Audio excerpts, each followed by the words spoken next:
नमस्कार मित्रांनो, सफायर टॉक्सच्या नव्या व्हिडिओमध्ये आपलं स्वागत आहे।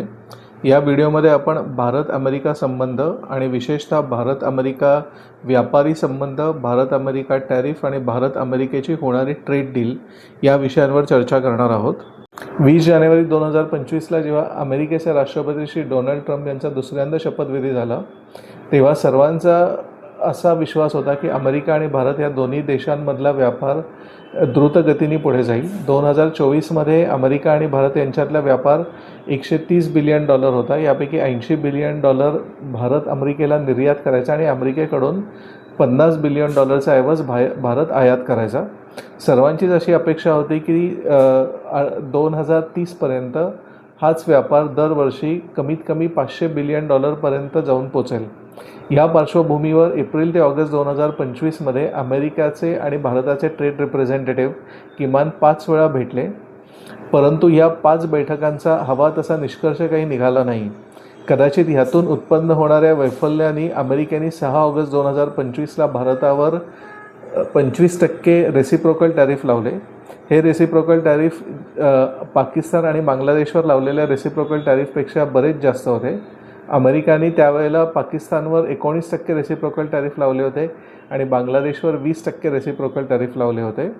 यानंतर 27 ऑगस्ट 2025ला अमेरिकेने चक्क कोटी केली आणि रशियाकडून भारत कच्चं तेल विकत घेतो, क्रूड ऑइल विकत घेतो, म्हणून भारतावर अतिरिक्त 25% टॅरिफ लावून भारतावर एकूण टॅरिफ 50%पर्यंत अमेरिका घेऊन गेला। हे सर्व झाल्यानंतर अचानक 2 फेब्रुवारी 2026ला अमेरिकेने 50% टॅरिफ कमी करून पुन्हा 18%वर आणले। तर मित्रांनो, ह्या व्हिडिओमध्ये आपण बघूया की असं काय झालं की अमेरिकेने भारतावर आधी अचानक 50% टॅरिफ लावले आणि तेवढेच अचानक ते टॅरिफ कमी करून 18%वर आणले। अमेरिकेने भारतावर का टॅरिफ लावले याची कारणं अमेरिकेचे राष्ट्रपती श्री डोनाल्ड ट्रम्प आणि त्यांचे अनेक मंत्री यांनी अनेक वेळा त्यांच्या सोशल मीडियाच्या द्वारे आणि अनेक वेळा त्यांच्या वृत्तवाहिन्यांच्याद्वारे भारताला कळवली होती।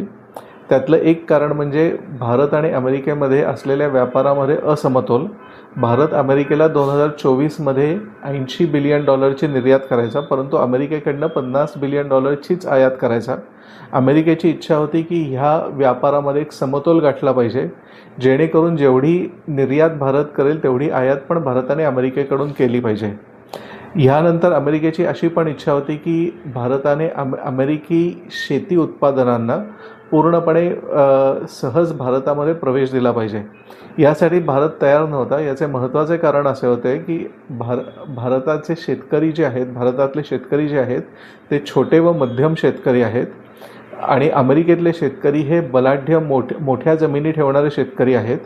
कुठल्याही परिस्थितीमध्ये ज्या किमतीवर अमेरिकेचे शेतकरी त्यांचा माल भारताच्या बाजारात आणू शकतात, कदाचित भारताचे शेतकरी त्याच किमतीवर आपला माल भारताच्या बाजारात आणू शकत नाहीत। या उपर अमेरिकेची अशी पण इच्छा होती की अमेरिकेकडनं भारताने जेनेटिकली मॉडिफाईड सीड्स आणि जेनेटिकली मॉडिफाईड उत्पादने विकत घ्यावी। यासाठी भारताची पूर्णपणे नामंजुरी होती, कारण याचा भारतीय लोकांच्या स्वास्थ्यावर विपरीत परिणाम पडेल असं भारत सरकारचं अनुमान होतं।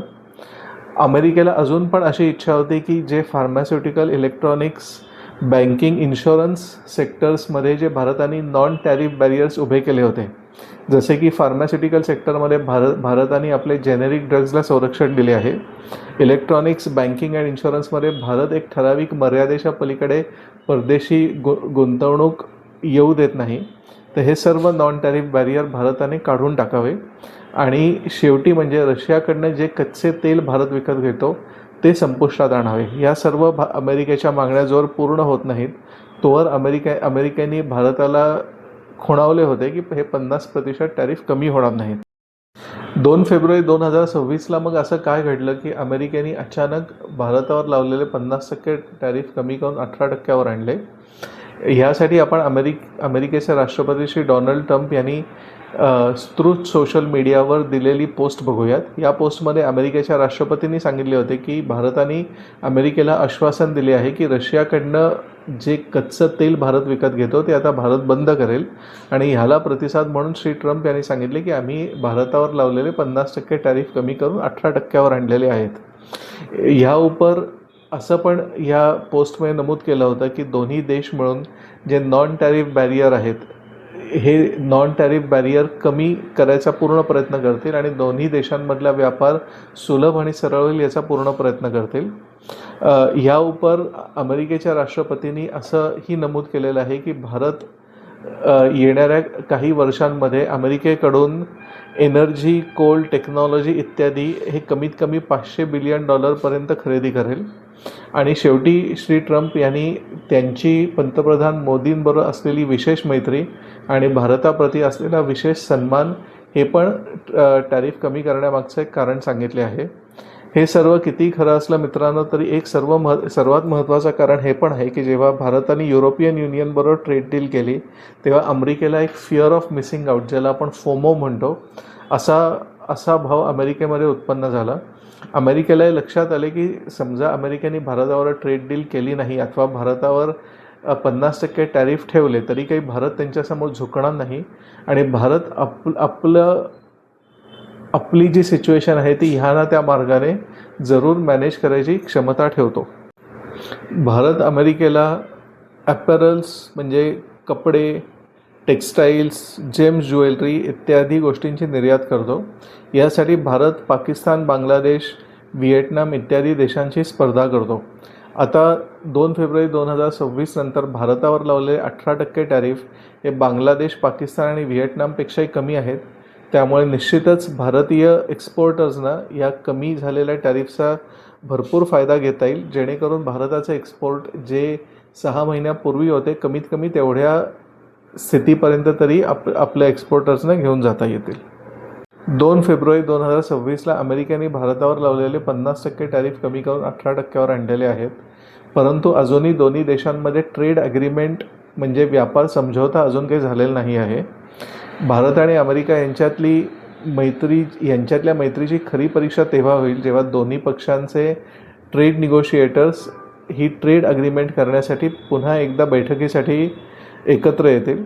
तेव्हा मित्रांनो बघायला पाहिजे की खरंच अमेरिका आणि भारत यांच्यामध्ये दोन्ही देशांना लाभकारी अशी ट्रेड अग्रीमेंट होऊ शकते का?